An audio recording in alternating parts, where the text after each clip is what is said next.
이 책은 질긴 육포와 같습니다. 처음 씹을 때는 고무를 씹는 것 같이 힘듭니다. 조금 힘들다고 뱉어버리면 아마 남는 게 없었을 것입니다. 하지만 천천히 씹다 보면 어느샌가 육즙이 나오고 깊은 풍미가 느껴집니다. 심지어 영상을 만들기 위해 준비하면서 다시 내용을 보고 있는데 첫 번째 볼 때보다 훨씬 재밌네요. 첫 번째 볼 때는 그렇게 힘들더니, 그러니까 두 번 보세요. 이내 고개를 끄덕끄덕하며 역시 훌륭하군 이란 탄사를 중얼거리게 됩니다.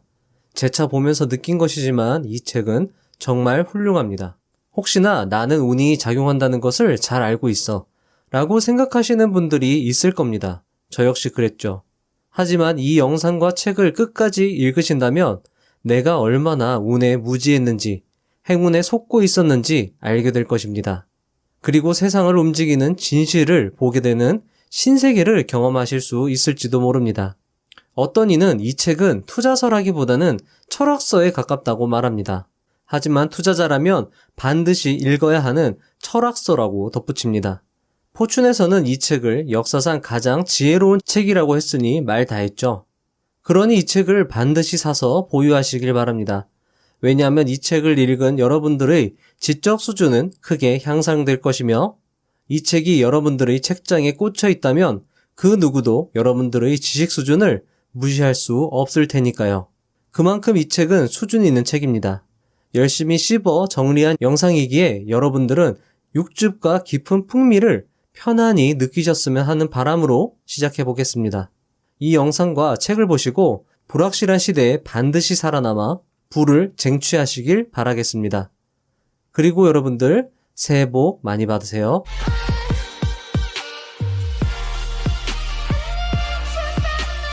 1. 행운을 꼭 잡아라. 서점에 수북히 쌓여있는 성공 지침서의 내용은 왜곡되어 있다. 이런 책에서는 성공하려면 책에 소개된 백만장자의 속성을 갖추어야 한다고 선전한다. 이웃집 백만장자라는 엉터리 지침서를 쓴 저자 중 한 사람은 백만장자 마인드라는 더 멍청한 책을 썼다. 저자가 1000명이 넘는 백만장자들을 조사해보니 어린 시절에는 대부분 IQ가 높지 않았던 것으로 나왔다. 그래서 천부적인 재능이 아니라 근면한 노력 덕분에 부자가 될 수 있었다고 추론하고 있다. 이 지침서를 읽은 사람들은 순진하게도 운이 성공에 영향을 미치지 않는다고 생각한다. 2. 하지만 내 생각은 다르다. 백만장자가 모두 끈기 있고 근면하다고 해서 그 반대로 끈기 있고 근면한 사람이 모두 백만장자가 되는 것은 아니다. 끈기 있고 근면한 사업가들 가운데 실패한 사람도 부지기수다. 백만장자에게는 위험 감수라는 또 다른 공통점이 있다고 저자가 주장했는데 순진하기 짝이 없는 경험주의 사례일 뿐이다. 물론 그것은 성공의 중요한 요소이지만 실패에 필요한 요소도 된다. 저자가 똑같은 조사를 파산한 사람들을 대상으로 했다면 틀림없이 이들의 파산이 위험 감수 때문이라고 주장했을 것이다. 3. 부에 대한 오해를 만드는 대중매체. 라디오나 TV와 같은 언론 사업의 목적은 진실 추구가 아니라 거의 연애 사업이다. 이들은 언론인이 단지 연예인에 불과하다는 사실을 모르고 그들을 사상가로 착각하는 사람들을 상대로 일한다. 매체들은 성공한 사람들이 운에 대해서 이야기하면 따분하다며 화제를 돌린다. 그리고 운이 아닌 다른 성공 이유를 들려달라고 조른다. 운이 진짜 성공의 이유임에도 그들은 다른 이유를 강요한다. 그들의 목적은 단순 재미 추구이다. 4. 프롤로그. 이 책에서는 실력으로 위장한 행운, 다시 말하면 결정론으로 위장한 우연을 다룬다. 그 대표적인 형태는 운이 좋아 성공한 사람들에게서 명확히 드러난다. 그들은 자신의 부를 실력의 결과라고 착각한다. 이런 착각은 과학처럼 전혀 어울리지 않는 분야에서도 발견되며 특히 정계에서는 고질적이기 때문에 대통령은 항상 자신이 전임자의 과실을 바로잡아 새 업적을 이루었다고 주장한다. 우리는 연방준비제도 이사회에서 금리를 인하하면 경제가 살아난다고 생각하거나 새로 취임한 사장이 실권을 잡으면 회사가 성공하리라고 생각한다. 서점은 성공한 사람들의 기법을 가르쳐주는 책들로 넘쳐난다. 이런 혼동은 다양한 분야에서 발생된다. 경제학자는 무작위적인 데이터에서 규칙성과 이상을 발견했다고 의수된다. 일반적으로 말하면 우리는 매사에 작용하는 운의 비중을 과소평가한다. 심지어 과학 분야에서조차 최근에야 운을 다룰 수 있게 되었다. 수학에서도 확률 이론은 비교적 최근에서야 개발되었다. 위험을 감수한 사람들은 성공한 경우보다 자신의 착각에 희생된 경우가 많았다. 그들이 위험을 감수하는 이유는 자신이 운이 좋을 것이라고 착각했기 때문이다. 5. 솔론의 경고. 리디아의 왕 크로이소스는 당대 최고의 부자로 통하는 인물이었다. 하루는 솔론이 그를 방문했다. 솔론은 지혜롭고 총명하고 용기 있다고 알려진 그리스 입법 의원이다. 그는 크로이소스의 엄청난 부와 화려한 재물에 조금도 놀라는 빛을 보이거나 감탄하는 기색을 드러내지 않았다. 그는 솔론에게 자기보다 행복한 사람을 본 적이 있느냐고 물었다. 솔론은 전쟁에서 고귀하게 죽은 사람들을 열거했다. 화가 난 크로이소스는 자신이 가장 행복한 사람이 아니겠느냐고 단도직입적으로 물었다. 그러자 솔론이 대답했다. 세상에서 일어나는 수많은 불행한 일을 생각해보면 지금 즐겁다고 해서 자만해서는 안 됩니다.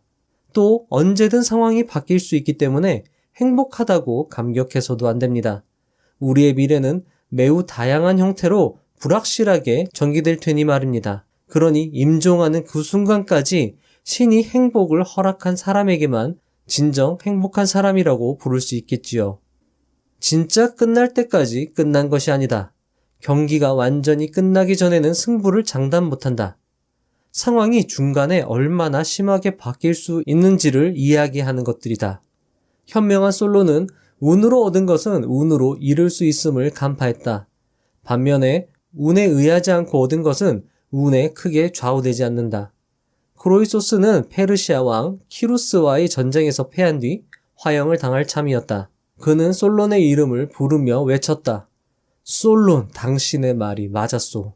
이 모습을 보고 키루스가 왜 그렇게 절규하는지 묻자 크로이소스는 솔론이 경고한 내용을 말해주었다. 깊이 감동한 키루스는 크로이소스의 목숨을 살려주었다. 자신도 같은 운명에 처할지 모른다고 생각했기 때문이다.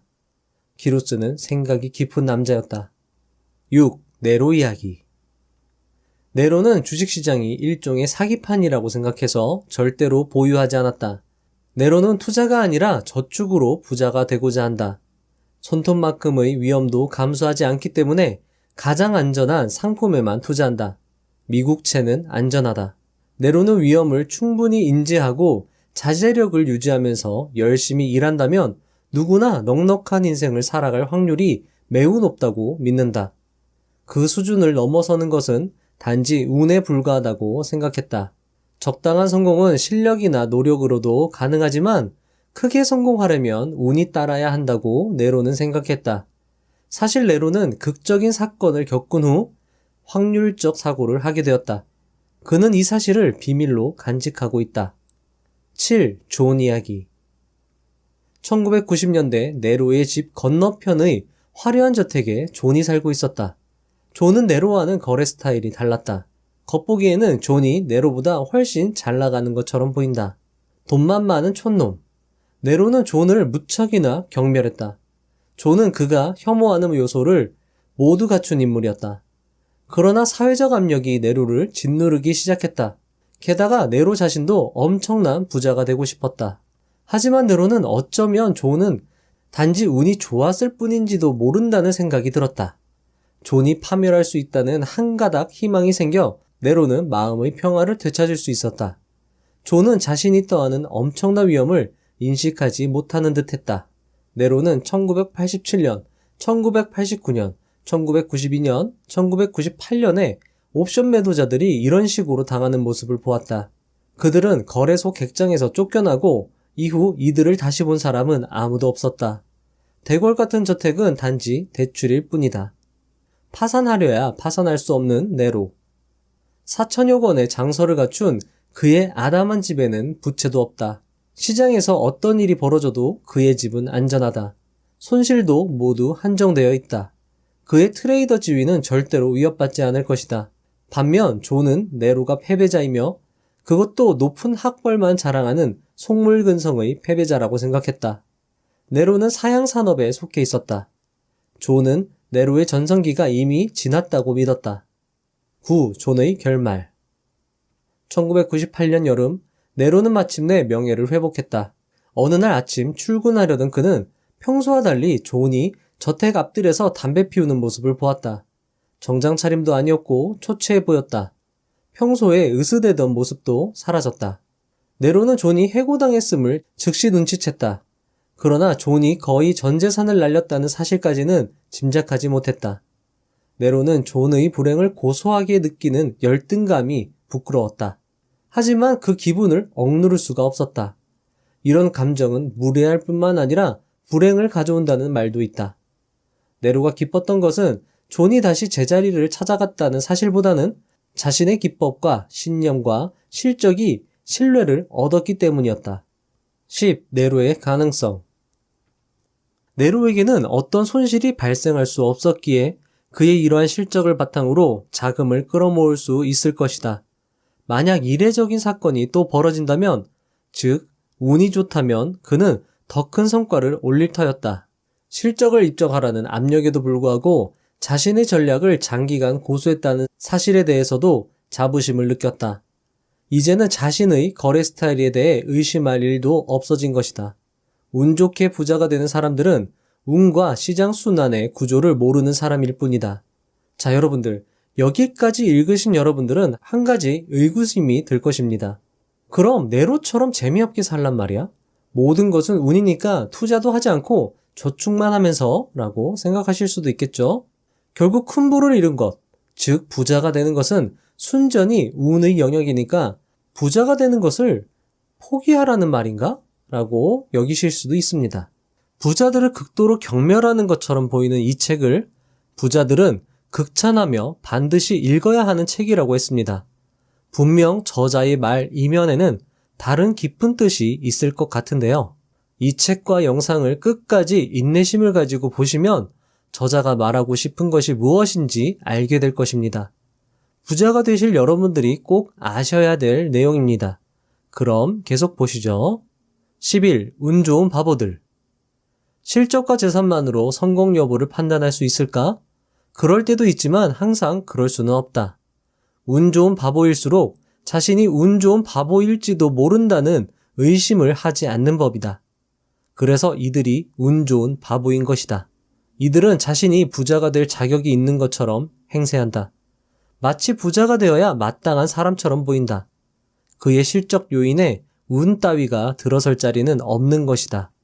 자신에게 돈 버는 실력이 있다고 스스로를 속이는 지경에 이른다. 사람들의 자세를 보면 이런 태도를 알 수 있다. 돈을 번 트레이더는 허리를 쭉 펴고 위풍당당하게 걷는다. 그리고 돈을 잃은 트레이더보다 자기 주장이 강하다. 돈 번 트레이더는 하나같이 모두 우쭐댄다. 그러나 마침내 운이 다시 고개를 쳐들면 그는 한순간에 파산하고 만다. 아마도 네로는 이런 경험을 했을 것입니다. 그래서 어쩌면 코스톨라니는 투자자라면 한 번쯤은 파산해봐야 된다고 얘기를 했을지도 모르겠네요. 12. 100번을 다시 태어나도 부자. 네로가 부유하기는 하지만 월스트리트 기준으로 엄청난 부자는 아니다. 그러나 다음 장에서 다룰 기묘한 회계 기준에 의하면 그는 100번을 다시 태어나도 부자로 살 것이다. 그는 트레이딩 업무에서 위험을 거의 부담하지 않으므로 파산할 일이 거의 없다. 즉 네로는 주식을 업으로 하지만 스스로 주식을 하지는 않는다는 것이겠죠? 그리고 그의 주식 스타일도 역시 위험 부담을 거의 하지 않는 선에서 한다는 것이죠. 그리고 네로가 투자를 아예 하지 않는 것은 아니죠. 국채에 투자를 하고 있으니까요. 존과 같은 성공을 거두지 못했다는 사실이 네로가 실패를 겪지 않을 수 있는 이유가 되기도 한다. 따라서 이러한 확률적인 회계기법에 따르면 그는 부자다. 즉 네로는 부자라는 거죠. 트레이더로 인생을 수백만 번 다시 산다고 해도 불운을 맞이할 확률은 거의 없다. 즉 그의 인생은 안정성 면에서 공무원과 비슷하다. 13. 지나친 현실주의자 케니. 나의 첫 번째 상사는 케니인데 전형적으로 가정적인 남자였다. 게다가 내 돈을 맡기고 싶을 만큼 신뢰감을 주는 풍치였다. 실제로 그는 파생 상품에 대한 역량이 부족했음에도 매우 빠르게 승진했다. 하지만 지나친 현실주의자였기 때문에 내가 설명하는 운에 대한 논리를 이해하지 못했다. 그는 침착했고 절제되었으며 솔직했고 상대방을 배려해줌과 동시에 남의 말에도 귀를 기울였다. 하지만 그는 운에 대해서만큼은 철저히 비관적이었다. 케니는 회사에서 요령있게 승진하여 고위층까지 올라간 다음 퇴출당했다. 14. 운을 무시하는 사람들의 최후. 케니가 고속 승진 후에 퇴출당하는 것을 보고 나는 성숙기에 접어든 금융회사를 경계하게 되었다. 자칭 현실과 이익 지향적인 사람들은 일어나지 않는 역사에 대해 말하면 짜증스러워한다. 사업에서 성공한 현실적인 사람에게는 내 말이 기묘하고도 난해하게 들릴 것이다. 특히 낭비벽이 심한 이익 지향형 인간을 경계하라. 평소에는 천하무적처럼 행세하지만 해고 통보를 받고 인사부로 향하는 그들의 모습은 창백하고 초라하며 처량하다. 그래서 나는 사람들 대부분이 계속 운에 속기를 바란다. 그래야 내가 역발상 투자를 계속할 수 있다. 15. 새로운 생각대 정제된 생각. 정제된 생각이란 의미 없는 소음은 제거하고 제대로 된 정보를 바탕으로 하는 생각을 뜻한다. 소음과 정보를 구분하자면 소음은 언론에 비유할 수 있고 제대로 된 정보는 역사에 비유할 수 있다. 아이디어는 묵어야 아름답다. 나는 본능적으로 겉모습에 관계없이 새로운 생각보다 정제된 생각을 더 높이 평가한다. 그래서 침대 곁에는 늘 고전을 쌓아둔다. 최신 기사들은 잡스러운 반면 고대의 사상들은 단정하다. 따라서 의심스러울 때는 새로운 아이디어, 정보 기법을 체계적으로 거부하는 것이 최선이 된다. 새로운 것을 옹호하는 주장은 다음과 같다. 확률적 사고방식을 하지 않는 평범한 사람들은 모든 신기술과 발명들이 우리 생활을 혁명적으로 바꿀 것으로 생각한다. 답은 그렇게 명확하지가 않다. 지금 우리는 실패한 신기술은 제외하고 성공한 신기술만을 보고 계산하기 때문이다. 이제 정보에 대해서도 똑같은 주장을 할 수 있다. 16. 대중매체의 유해성. 고전의 가르침을 존중한다면 제잘거리는 현대 언론인들의 이야기는 무시해야 한다. 그리고 불확실성 속에서 의사결정을 하는 사람들은 대중매체에 접하는 일을 최소 수준으로 낮춰야 한다. 귓전을 때리는 긴급 뉴스에서 소음 이상의 가치를 찾아내려 한다면 이는 모래밭에서 바늘을 찾는 행동과 같다. 사람들은 대중매체가 그들의 관심을 끌어 돈을 번다는 사실을 깨닫지 못한다. 자, 여러분들, 요 말을 여러분들이 꼭 명심하시고 이해하셨으면 좋겠어요. 그러니까 대부분의 사람들은 이거를 깨닫지 못하니까요. 여러분들이 이 사실을 깨달으면 상당히 다른 사람들보다 경쟁 우위에 서는 겁니다. 자, 다시 한번 말씀을 드릴게요. 대중매체가 그들의 관심, 우리들의 관심을 끌어 돈을 번다는 사실을 사람들은 대부분 모른다는 겁니다. 자, 계속 보시면 요 말이 또 이해가 되실 수 있으니까요. 계속 들려드리겠습니다.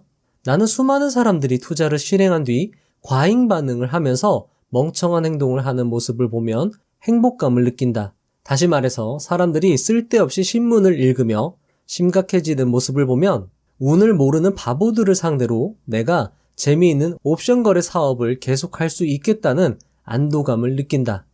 자, 여러분들 제가 여기 써놨는데요. 여러분들이 매체를 보고 알 수 있는 점은 바로 이겁니다. 이렇게 생각하시면 돼요.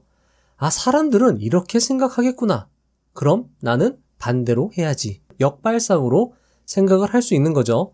특히나 대중매체에서 영향력이 큰 사람들이 나오면 나올수록 사람들은 그 영향력에 취해서 다들 그렇게 생각할 것이고 저만은 그 생각에서 벗어나서 반대로 행동한다면 우리는 경쟁 우위에 설 수 있겠죠. 17. 정제되지 않은 정보. 정제된 정보보다 정제 안 된 정보들이 시장을 채우고 있다. 노인의 설교는 긴급 뉴스로 전달되지 않는다. 대다수의 유명 언론은 단지 사람들의 관심을 끌기 위해 무심코 소음을 제공하고 있으며 소음과 정보를 구분하는 메커니즘조차 존재하지 않는다. 진실 따위는 아랑곳 없이 언변으로 어리석은 배심원들을 조종하려는 변호사처럼 언론은 그럴듯한 주장으로 사람들의 관심을 끌기 위해 덤빈다. 18. 경험 많은 노인이 낫다. 정제된 생각을 선호한다는 말은 나이 든 투자자, 즉 가장 오랜 기간 시장에서 경험을 쌓은 사람들을 선호한다는 뜻이다. 반면 월스트리트는 가장 수익성 높은 고객을 선호하므로 될 수 있으면 젊은 고객을 상대하려고 한다. 나는 실제 역사와 비슷하게 다양한 상황을 설정하여 이질적인 트레이더들을 대상으로 시뮬레이션을 시행했다. 그 결과 나이 든 트레이더가 훨씬 유리한 것으로 밝혀졌다. 희귀 사건을 가장 오랜 기간 경험했으므로 이에 대한 저항력이 강하기 때문일 것이다. 흥미롭게도 배우자 선택에 관한 진화론에서도 비슷한 주장을 발견했다. 다른 조건이 같다면 여성은 건강하고 젊은 남성보다 건강하고 늙은 남성을 선호하는데 이는 늙은 남성의 유전자가 더 우수하기 때문이라고 한다. 백발은 생존 능력이 강화되었음을 알려주는 신호다. 백발 단계까지 도달했다면 그 사람은 인생의 온갖 변덕에 잘 버텼다는 뜻이다. 19. 소음과 정보의 차이. 현자는 의미에 귀를 기울이고 바보는 소음만 듣는다. 현자는 10가지의 단기 정보로 한 가지 혹은 0개의 결론을 도출한다. 바보는 10가지의 단기 정보로 10가지 혹은 그 이상의 결론을 도출한다. 현자는 장기 정보, 정제되고 오래된 정보, 고전을 좋아하며 바보는 단기 정보, 정제되지 않은 자극적인 정보, 뉴스를 좋아한다. 20. 단기 정보의 폐해. 확률적으로 연 15% 수익률의 변동성이 연 10%라면 한 해에 수익이 발생할 확률이 93%라는 뜻이다. 자, 여러분들, 수익률 15%의 변동성이 플러스 마이너스 10%면 최소 5%, 최대 25% 수익률인 것이죠. 그리고 그거를 한 해 수익률로 다시 계산해보면 93%라는 확률이 나온다고 합니다. 하지만 1초 단위로 본다면 수익이 발생할 확률은 50.02%에 불과하다. 하루 8시간씩 분 단위로 실적을 확인한다면 매일 241분 기쁨을 경험하고 239분 고통을 경험하게 된다. 1년이면 기쁨 6만 688분에 고통 6만 271분을 경험한다.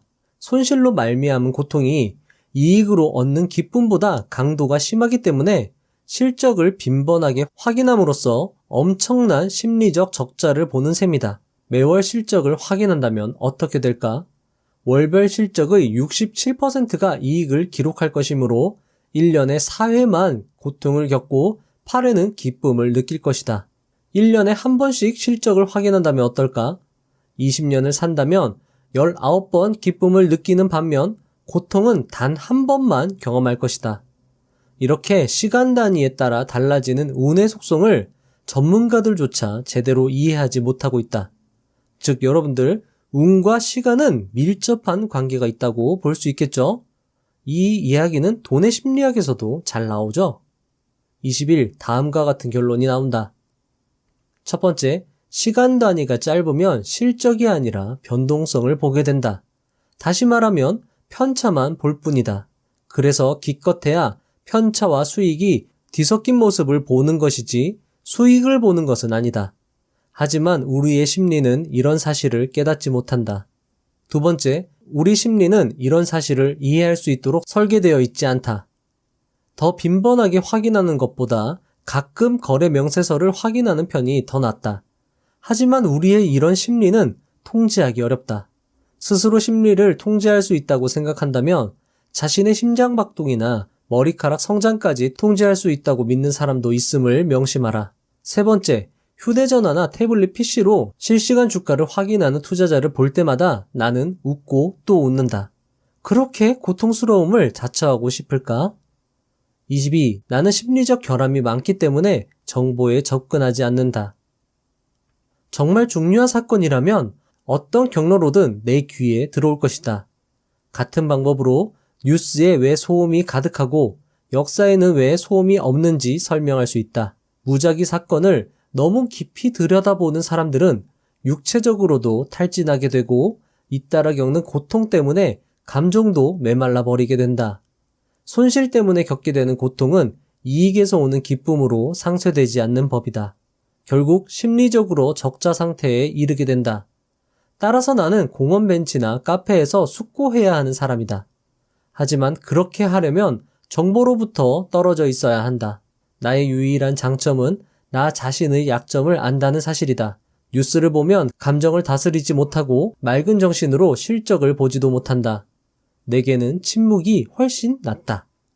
23. 소방서 효과. 자, 이 부분은 책의 내용이 길어서 제가 설명을 드리겠습니다. 내재 가치보다 쌀 때 사는 것은 가치 투자의 핵심입니다. 하지만 내재 가치란 눈에 보이지 않는 무형의 가치이며 내재 가치를 판단하는 것은 어쩌면 상당히 주관이 개입될 수밖에 없는 영역이죠. 저자는 신흥시장의 마법사라고 불리웠던 카를로스를 예로 들며 내재 가치를 판단할 때 그것이 단순히 시장의 정보, 이코노미스트들의 의견과 부합한다면 혹은 시장의 정보, 이코노미스트들의 의견, 퀀트와 같이 과거 수익 모델에 의지하여 판단한다면 큰 손실을 볼 수 있다고 경고하고 있습니다. 노련한 트레이더 마티 오코넬은 이것을 소방서 효과라고 부른다고 저자는 강조하고 있는데요. 소방대원들은 대기 시간 동안 너무 오래 이야기를 나누기 때문에 외부인의 객관적인 관점으로는 말도 안 되는 결론에 합의하게 된다는 뜻이라고 합니다. 그러면서 저자는 이렇게 강조하고 있습니다. 이코노미스트는 그럴듯한 포장 능력으로 평가받는 것이지 현실에 대한 정확한 분석으로 평가받는 것이 아니다. 자, 여기 나오는 신흥시장의 마법사 카를로스는 엄청나게 주식 투자로 성공을 한 사람입니다. 그리고 투자 방법이 그렇게 나쁘지 않았어요. 하지만 이 카를로스가 놓쳤던 단 하나의 사실, 그것은 바로 시장의 정보, 이코노미스트들의 의견을 따랐다는 겁니다. 그래서 계속 수익을 봤음에도 불구하고 한 번에 큰 손실로 완전히 파산을 했습니다. 그렇기 때문에 여러분들, 저자가 말하고 있는 핵심 요지, 즉 시장의 정보는 여러분들 꼭 의심하시고 그런 시장의 정보를 역발상 투자의 힌트로 생각하시면 좋을 것 같습니다. 진정한 트레이더의 사고 구조라면 다른 트레이더들이 가지 않는 방향으로 가야 한다. 24. 중앙값은 의미가 없다. 과학자 겸 수필가 스티븐 제이 굴드는 40대에 악성위암 진단을 받았다. 그가 생존 확률에 대해 얻은 정보는 이 암의 생존기간 중앙값이 약 8개월이라는 사실이었다. 요즘은 이렇게 심각한 진단을 받으면 사람들은 그 병에 대해 집중적으로 조사한다. 조사를 진행하면서 굴드는 처음에 들었던 정보와는 전혀 다른 내용을 발견하게 되었다. 생존기간이 8개월보다 훨씬 길다는 사실이었다. 그는 기대값과 중앙값이 전혀 다른 뜻임을 깨닫게 되었다. 중앙값은 환자의 50%는 8개월 전에 죽고 50%는 8개월 뒤에도 생존한다는 뜻이다. 그러나 8개월 뒤에도 생존하는 사람들은 상당히 오래 살기 때문에 일반인들과 마찬가지로 보험 사망률 표에 나오는 73.4세를 채우는 경우가 많았다. 여기서 비대칭 현상이 나타난다. 발병 후 매우 일찍 죽은 사람도 있지만 아주 오래 사는 사람도 있다. 결과가 비대칭이라면 평균값은 생존기간 중앙값과 전혀 관계가 없다. 자, 이 말이 조금 어렵게 들릴 수도 있는데요. 뒤에 가면 쉽게 설명이 돼 있으니까요. 계속 한번 보겠습니다. 이 사건을 계기로 편향의 개념을 어렵사리 깨달은 굴드는 진심에서 우러나온 역작 중앙값은 아무 의미도 없다를 집필하게 되었다. 25. 결과의 규모가 중요하다. 1000번 가운데 999번은 1달러를 벌고 요거를 사건 A라고 하겠습니다. 1000번 가운데 한 번은 1만 달러를 잃는 요걸 사건 B라고 할게요. 도박을 한다고 가정하자. 자, 여러분들은 이 도박을 하실 건가요? 하는 게 이득일까요? 하지 않는 게 이득일까요? 한번 생각해 보세요. 이 경우 나의 기대값은 9달러 손실이다. 확률의 결과를 곱하면 나온다. 자, 여러분들 999 나누기 1000 곱하기 1달러에다가 더하기 1 나누기 1000 곱하기 마이너스 10,000달러 하면 마이너스 9달러가 나옵니다. 이런 식으로 확률을 계산하는 거예요. 손실의 빈도나 확률은 그 자체로는 전혀 의미가 없고 결과의 규모와 연계해서 판단해야 한다. 이 도박은 사건 A가 사건 B보다 확률이 훨씬 높다. 사건 A에 돈을 걸면 돈을 벌 확률이 높지만 이것은 좋은 생각이 아니다. 요점은 단순하고 상식적이다. 그런데도 이 사실을 깨닫지 못하는 금융시장 사람들과 나는 평생 씨름을 벌여야 했다. 초보 투자자들만 깨닫지 못하는 것이 아니라 MBA 출신처럼 많이 배운 사람들조차 둘의 차이를 이해하지 못한다. 자, 여러분들 요거 한번 제가 설명을 드려볼게요. 자, 사람들은 그리고 저조차도 무의식적으로 이 도박을 하면 이득이라고 생각합니다. 왜냐? 1달러를 벌 수 있는 확률이 너무나도 높기 때문이죠. 그래서 머릿속에는 1만 달러를 잃을 생각을 아예 배제해버립니다. 본능적으로요. 이 생각만 하는 거죠. 왜냐면 이 확률이 너무 높기 때문이죠. 즉 999달러를 벌 생각과 1만 달러를 잃을 생각을 동시에 하지 못한다는 겁니다. 하지만 잘 생각해 보세요. 만약에 1000분의 1 확률로 1만 달러를 잃는다고 생각을 해보시면 999번 다 이긴다고 해도 결국 완전 손해입니다. 확률이 존재하므로, 그러니까 1000분의 1이라는 확률이 존재하므로 발생하지 말라는 법은 없으니까요. 이 빈도가 중요한 게 아니라는 겁니다. 이 빈도가 중요한 게 아니라 이 사건이 발생했을 때의 그 결과 규모, 이 결과 규모가 중요하다는 거죠. 자, 계속 나오죠. 26. 다시 말하지만 빈도가 아니라 얼마나 버느냐가 중요하다. 중요한 것은 어떤 사건이 일어날 확률이 아니라 그 사건이 발생했을 때 얼마를 버느냐이다. 정말 중요합니다. 중요한 것은 얼마나 자주 이익이 발생하느냐가 아니라 그 결과 발생하는 이익의 규모다. 하지만 TV 해설자의 경우 얼마나 자주 맞추느냐에 따라 성공이 좌우된다. 즉 여러분들 부자들은 10번 틀리고 1번 맞춰서 부자가 되지만 언론에 나가면 그들은 거짓말쟁이 취급을 받는다는 것이죠. TV에 자주 등장하는 대형 증권사 투자 전략 팀장들도 이런 부류에 속하는데 그래서 연예인들과 다를 바가 없다. 이들은 유명하고 말솜씨가 뛰어나고 숫자를 줄줄이 열거하지만 기능적인 면에서 본다면 오락거리를 제공할 뿐이다. 이코노미스트나 전략가들은 전혀 위험을 감수하지 않으면서 실제로 자신의 돈으로 투자를 하지 않으면서 시장 전망을 발표하는 사람들이었으므로 실제로 검증 가능한 사실보다는 순전히 말솜씨로 출세가 좌우되는 일종의 연예인들이었다. 27. 살아남는 방법. 내가 시장에서 평생 벌여온 사업을 한마디로 표현하면 편향에 대한 베팅이다. 다시 말하면 자주 발생하지 않지만 한번 발생하면 막대한 이익을 가져다주는 희귀 사건으로부터 이익을 얻는 사업이다. 내가 가급적 드물게 돈을 벌려는 이유는 희귀 사건은 공정하게 평가되지 않으며 사건이 더 희귀할수록 가격이 더 저평가된다고 생각하기 때문이다.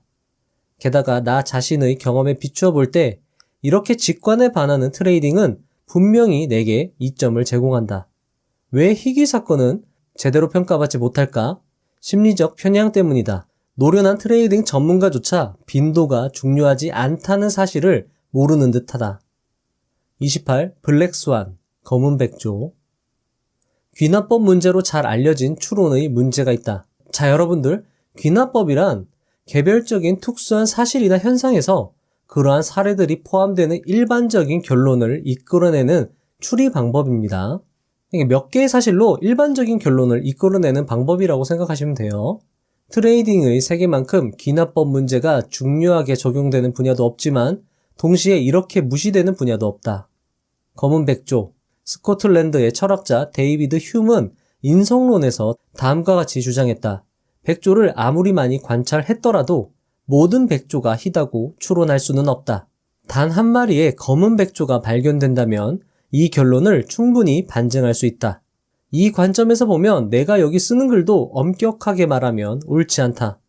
이 글을 보는 독자 역시 검은 백조가 어딨어? 라고 의문을 품을 수 있다. 하지만 실제로 호주에서 백조의 변종인 새까만 흑고니가 발견되었다. 다음의 귀납적 주장은 방법론이나 논리 없이 과거 데이터를 고지곳대로 해석할 때 발생하는 문제를 보여준다. 나는 부시 대통령의 인생에 대해 철저한 통계조사를 완료했다. 58년 동안 약 2만 1000회 관찰했는데 그는 한 번도 죽지 않았다. 따라서 높은 통계적 유의도로 그가 불사신이라고 판단할 수 있다. 29. 왜 이론은 절대 옳지 않은가? 백조는 모두 희다는 사실을 우리는 절대 알 수 없다. 검증 체계가 불완전하기 때문이다. 하지만 검은 백조가 존재한다고 주장할 수는 있다. 가설을 주장하는 것은 가능하지만 이론을 입증하는 것은 불가능한 일이다. 그래서 이론은 잠정적으로만 수용할 수 있다. 틀렸음이 입증되지 않아서 기각할 수 없는 이론은 사기라고 불러야 한다. 이유가 무엇일까? 뉴턴의 물리학은 거짓임이 입증될 수 있으므로 과학이지만 점성술은 어떤 경우에도 기각될 수 없으므로 과학이 아니다. 점성술은 항상 부가적인 가정이 따라다니므로 거짓임을 입증할 수가 없다. 바로 이런 차이가 과학과 허튼 소리를 구분하는 경계선이 된다. 이론대로 잘 맞아 떨어진다는 생각이 생겨 마음이 편해진다고 한다. 30. 기납법과 기억. 인간의 기억은 귀납적 추론을 수행하는 커다란 기계와 같다. 기억에 대해 생각해보라. 임의적 사건들을 기억하는 편이 더 쉬운가? 아니면 논리적으로 연결되는 이야기를 기억하는 편이 더 쉬운가? 인과관계가 있으면 기억하기가 더 쉽다.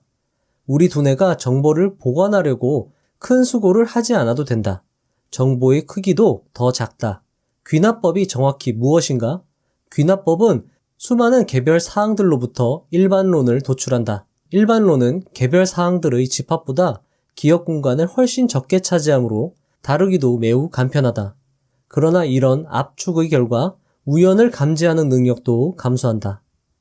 31. 파스칼의 내기.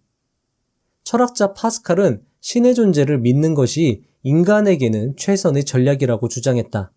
실제로 신이 존재한다면 신을 믿는 사람은 보상받을 것이다. 설사 신이 존재하지 않더라도 신을 믿는다고 해서 손해볼 것은 없다. 따라서 우리는 지식의 비대칭을 받아들여야 한다. 놀랍게도 내가 아는 장기간 생존한 트레이더들은 모두 같은 방법을 사용했다. 이들은 과거 역사를 포함해서 어떤 관찰에서 얻은 아이디어를 바탕으로 트레이딩을 하지만 연역주의 과학자들과 마찬가지로 자신의 추측이 틀렸을 때 치러야 하는 대가도 확실하게 정의한다. 이들은 트레이딩 전략을 수행하기에 앞서 어떤 사건을 기준으로 추측의 정확성을 판단해야 하는지 알고 있으며 이에 대비한다. 이들은 기준이 되는 사건이 발생하면 거래를 중단한다. 이것이 이른바 손절매로서 희귀 사건으로부터 자신을 방어하기 위해서 미리 탈출 기준을 정해놓는 행위이다. 32. 데이터의 함정. 데이터로부터 결론을 도출하는 전문가들이 더 빠르고 확실하게 함정에 빠진다는 사실이다. 데이터의 양이 많아질수록 정보에 빠져 허우적거리기 쉽다. 누군가 지속적으로 좋은 실적을 올린다면 순전히 우연은 아닐 거야. 실력이 있으니까 과거 실적이 뛰어나겠지 라고 생각한다. 그는 성공 가능성에 대해 나름대로 원칙을 세운 다음 누군가 과거에 뛰어난 실적을 올렸다면 그가 미래에도 뛰어난 실적을 올릴 가능성이 크다고 생각한다. 그러나 기대와 달리 평범한 실적이 나오기 쉽다. 확률에 대해 어설프게 알면 전혀 모를 때보다 더 안 좋을 수 있다. 33. 사회적 쳇바퀴.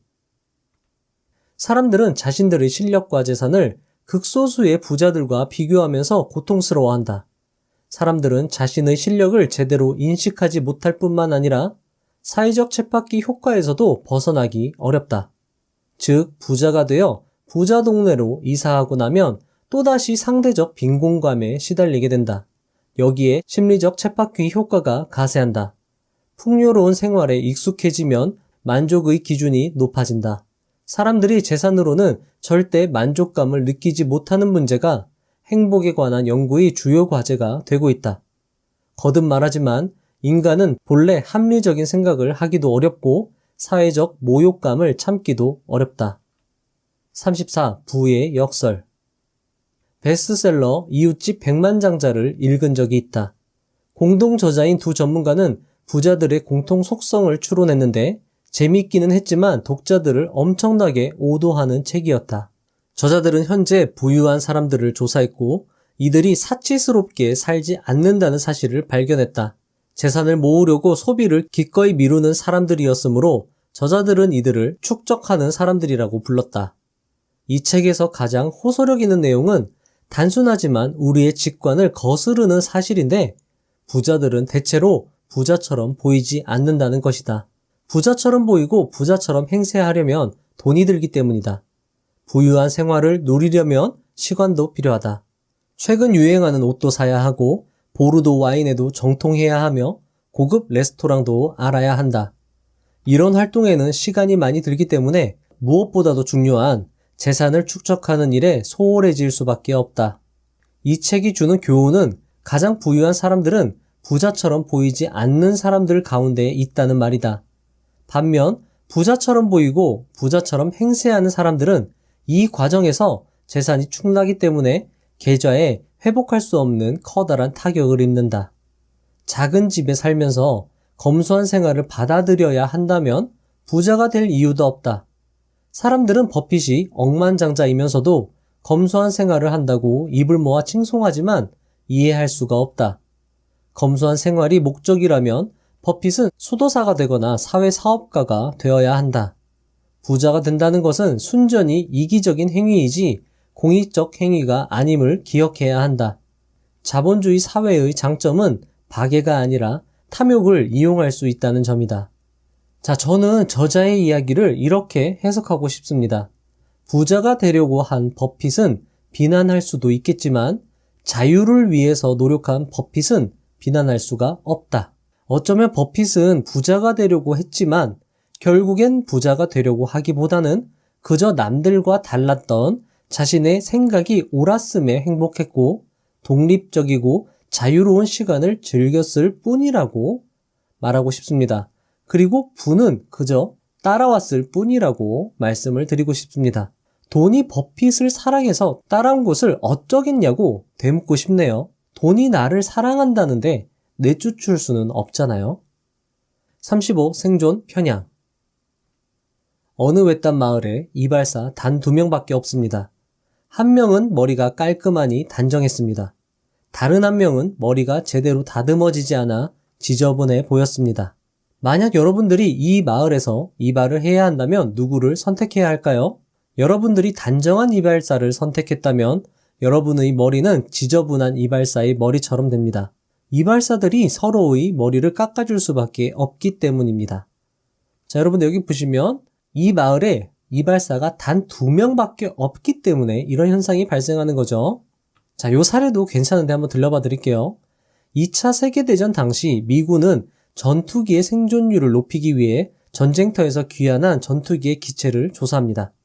그리고 그 기체의 어떤 부위에 적탄이 많이 맞았는지 조사하였습니다. 자, 그들의 조사에서는 이와 같이 적탄이 비행기에 피격됐다고 이렇게 조사를 했거든요. 미군은 적탄이 많이 적중된 곳을 보강한다면 기체의 안정성을 높일 수 있을 것이라 생각했습니다. 뭐 당연한 거죠. 여기에 아무래도 많이 탄환이 집중되는 것을 조사로 알게 됐으니까 요 부위에다가 철갑을 더 갖다 댄다면 더 생존율이 높아질 것이다 라고 생각을 한 것이죠. 자, 그런데 컬럼비아대 통계학 교수였던 아드람 발드는 엔진에 철갑을 둘러야 한다고 조언했습니다.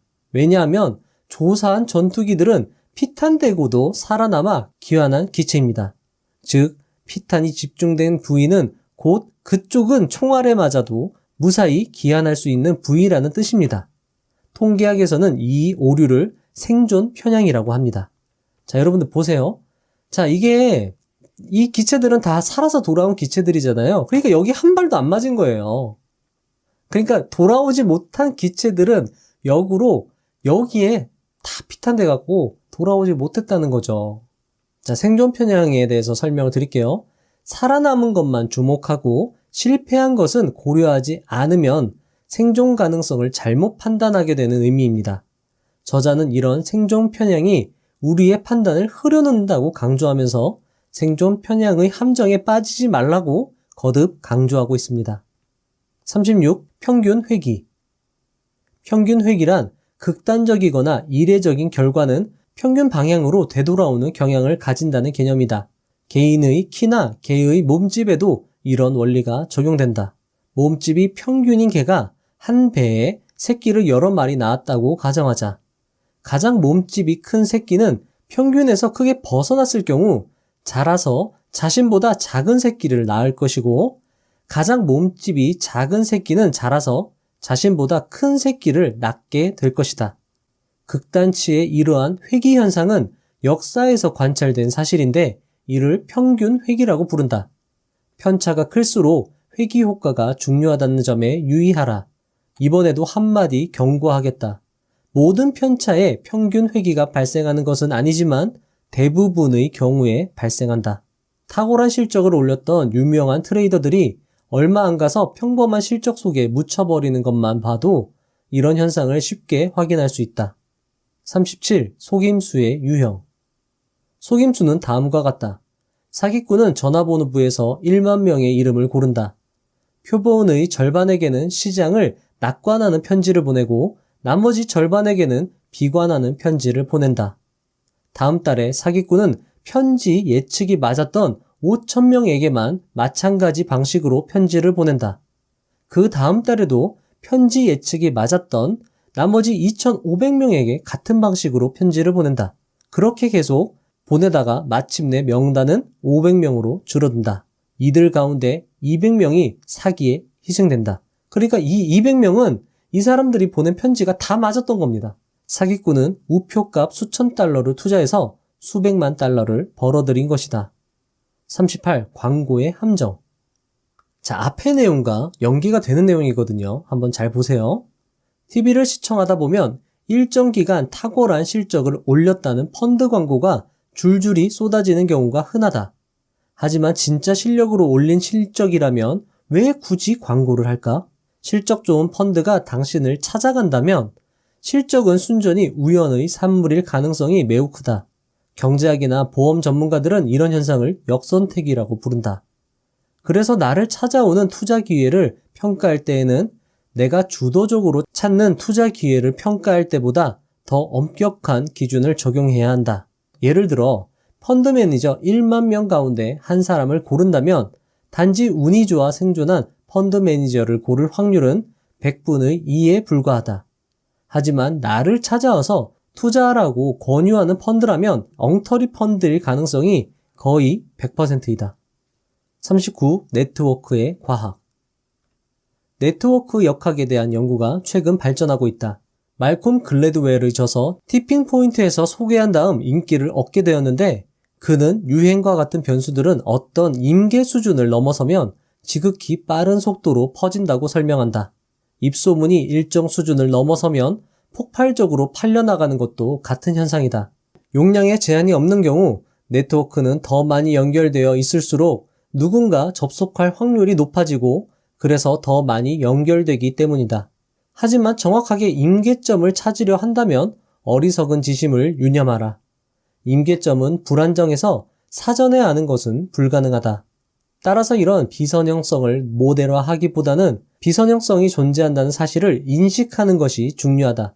자, 여러분들 이거 중요한데요. 즉 임계점을 정확히 예측하기보다는 임계점이 있다는 그 사실을 알고만 있어도 유용하다는 것입니다. 40. 비선형, 복잡계를 이해 못하는 인간의 두뇌. 인간의 두뇌는 비선형성을 이해하기에 부적합하다. 두 변수 사이에 인과관계가 있을 때 사람들은 한 변수에 꾸준히 입력을 하면 다른 변수에 반드시 결과가 나오리라고 생각한다.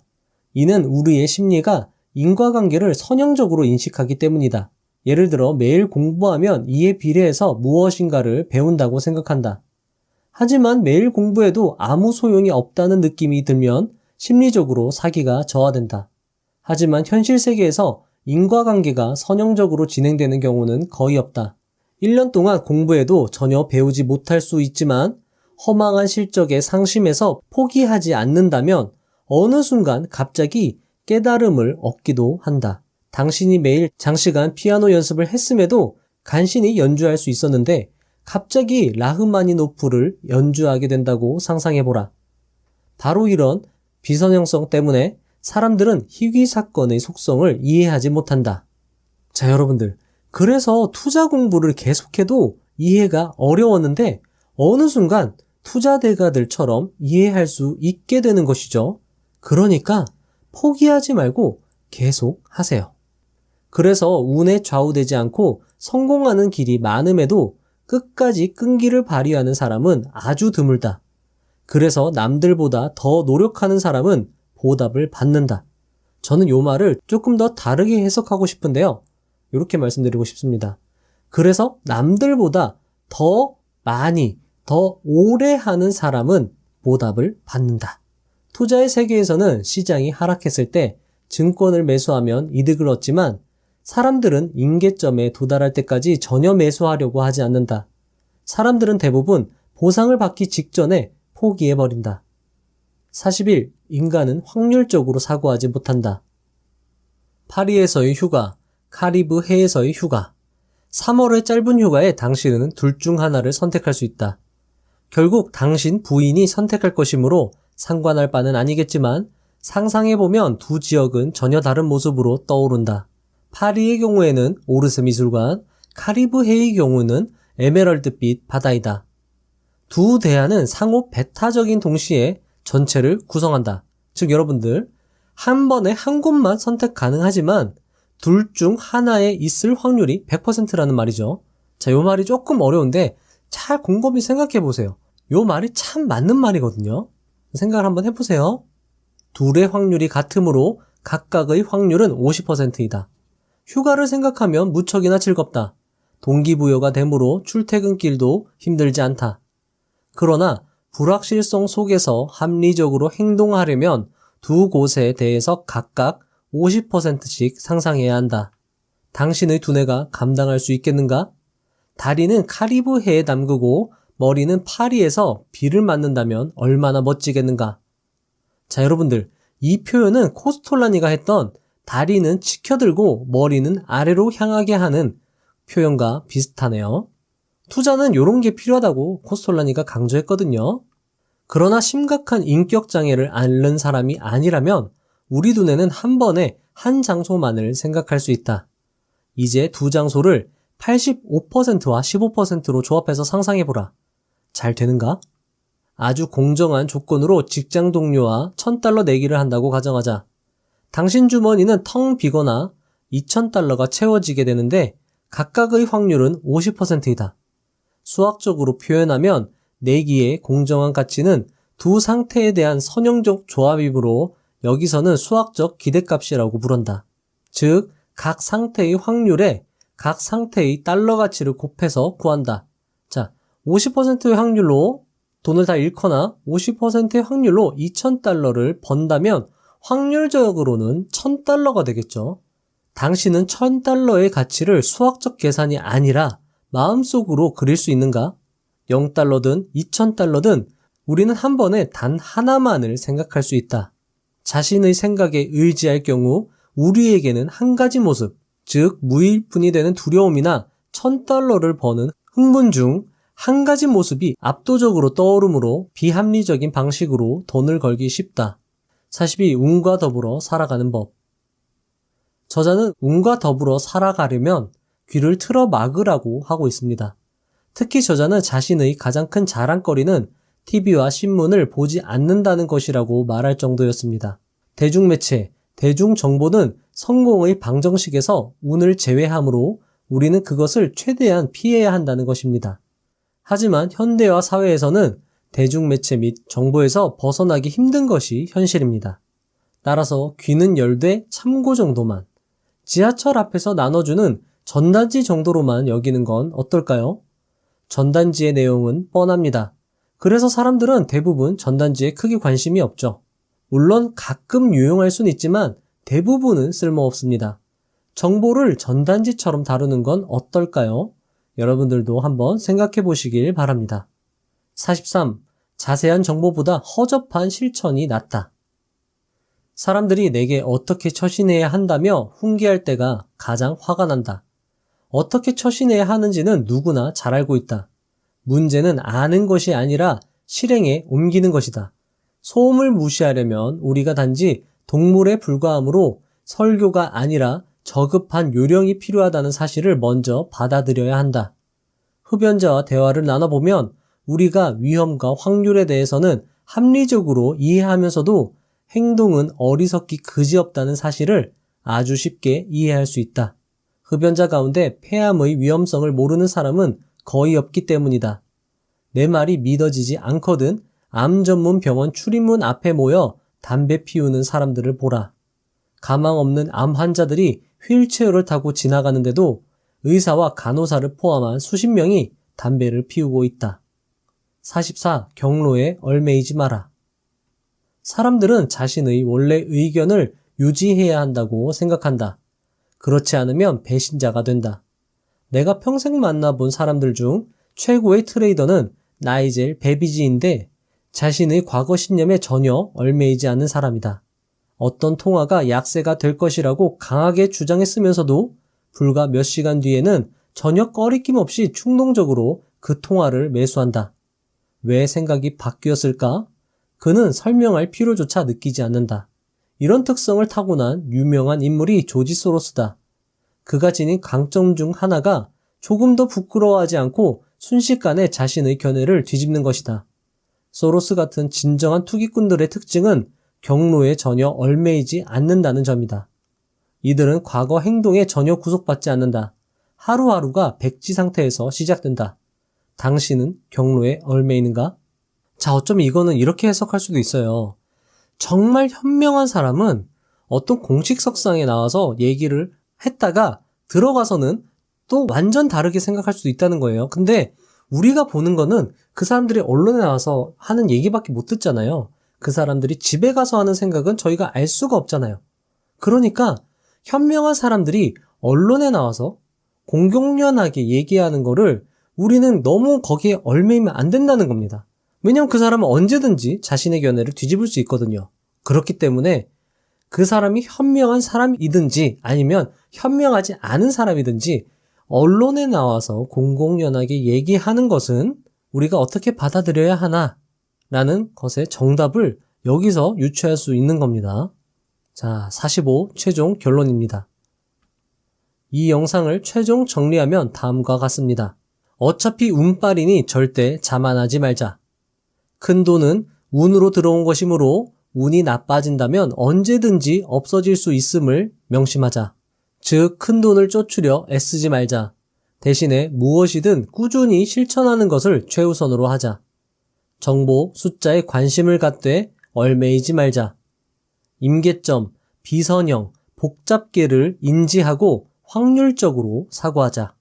진실은 눈에 보이지 않으므로 눈에 보이는 것을 의심하자. 언제나 겸손하고 오래된 것을 소중히 여기자. 고전을 설명해주는 이 영상을 끝까지 보고 있고 고전을 머리맡에 두는 당신은 이미 부자이며 이미 현명합니다. 긴 영상, 긴 글 보시느라 수고하셨습니다.